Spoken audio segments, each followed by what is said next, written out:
श्रावण महात्म्य का 18वां अध्याय का श्रावण शुक्ला 10वीं तिथि का महात्म्य का मैं पठन कर रहा हूँ। भगवान शंकर ब्रह्मापुत्र सनत कुमार से बोले, अब मैं तुम्हें श्रावण शुक्ल 10वीं तिथि के विषय में बताता हूँ, ध्यान देकर सुनो। श्रावण शुक्ल 10वीं को व्रत का शुभारंभ कर वर्ष के प्रत्येक माह की शुक्ल पक्ष की 10वीं तिथि को व्रत रखना चाहिए। इस प्रकार अगले श्रावण शुक्ल 10वीं को इसका उद्यापन करना चाहिए। राजा को राज्य की उन्नति के लिए, कृषक को खेती की उन्नति के लिए, वैश्य को व्यापार की उन्नति हेतु, स्त्री को पुत्र प्राप्ति हेतु तथा अन्य प्राणियों को धर्म अर्थ तथा अपने व्यवसाय की उन्नति हेतु इस व्रत को करना चाहिए। इस व्रत को आशा दशमी व्रत कहा गया है। जिसको भी किसी प्रकार का दुख हो तो उसके निवारण के लिए श्रावण शुक्ल 10वीं की रात को स्नान कर व्रत का शुभारंभ करें।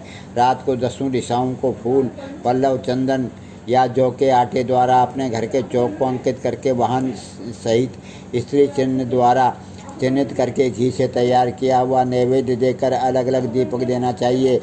इसके बाद ऋतु के फल देकर अपने मनोरथ को इस प्रकार स्पष्ट करना चाहिए, मेरी आशा पूर्ण हो, मेरा मनोरथ पूर्ण हो, मेरा कल्याण हो।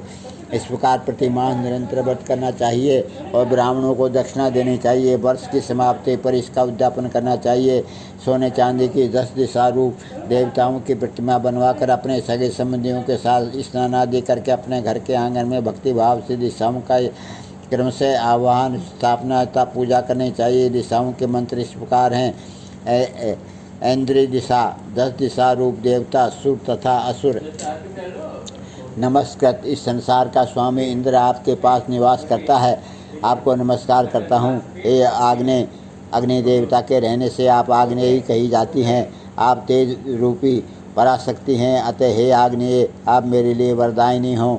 हे याम्य, धर्मराज आपके सारे संसार को चलाते हैं, इसलिए आपको संयमनी कहते हैं। हे संयमनी, आप मेरे लिए उत्तम कार्य प्रदान करने वाली हैं।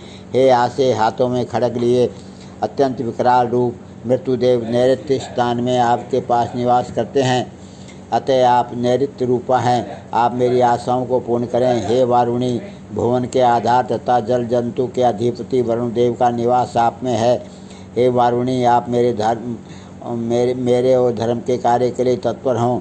हे वायव्य, संसार के आदिकारक प्राण रूप वासुदेव से आप अधिष्ठित हैं, इसलिए आप मेरे आंगन में प्रतिदिन शांति बनाए रखें। हे कौवेरी, आप उत्तर दिशा में निवास करती हैं। कुबेर देव का निवास आप में ही है, इसलिए आप मेरे मनोरथों को पूर्ण करें। हे ऐशानी, आप जगदीश शंभु से अलंकृत हैं। हे देवी, मेरे मनवांछित कार्यों को परिपूर्ण करें। आपको नमस्कार है, नमस्कार है। सारे विश्व के ऊपर निवास करने वाली सदैव कल्याणदात्री सनक नंदन, सनातन और सनत कुमार आदि मुनियों के साथ रहने वाली आप सदा मेरी रक्षा करें, मेरी रक्षा करें।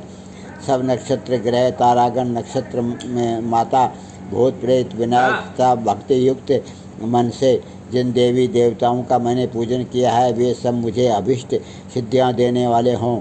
सर्व तथा नेवले से नीचे के लोक में आप सेवित हैं, अतः आप मेरे ऊपर नाग तथा नाग कन्याओं के साथ प्रसन्न हों।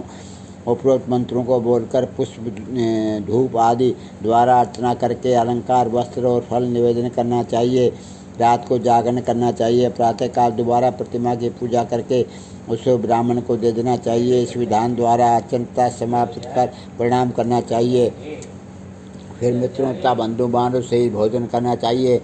इस प्रकार आदर पूर्वक जो 10वीं का व्रत करता है उसकी सब इच्छाएं पूरी होती हैं। यह सनातन व्रत विशेष रूप से स्त्रियों के लिए है। यह व्रत धन, यश, दीर्घायु तथा सब इच्छाओं को पूर्ण करने वाला है। तीनों लोकों में इस व्रत के तुल्य और दूसरा कोई व्रत नहीं है। ये व्रत मोक्ष प्रदान करने वाला है। इस व्रत के तुल्य ने कोई व्रत आज तक हुआ है और न आगे होगा।